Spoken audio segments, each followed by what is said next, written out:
How to add a Spotify widget on iPhone. To get started, first of all press and hold a blank area until your apps start to jiggle.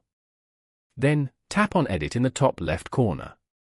From the drop-down menu at the top, tap Add Widget Options. This will open the widget gallery, where you can browse and add a variety of available widgets. From here, scroll down the list until you locate and find the Spotify widget, then tap on it.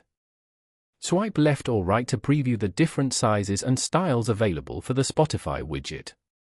Once you've chosen the size you want, tap the Add Widget button at the bottom as shown. The widget will be placed on your home screen. While the icons are still jiggling, you can drag it to your preferred location, even moving it to different pages. Once the widget is in place, tap on Done in the top right corner. The widget will now display on your home screen, giving you one-tap access to listen to musics.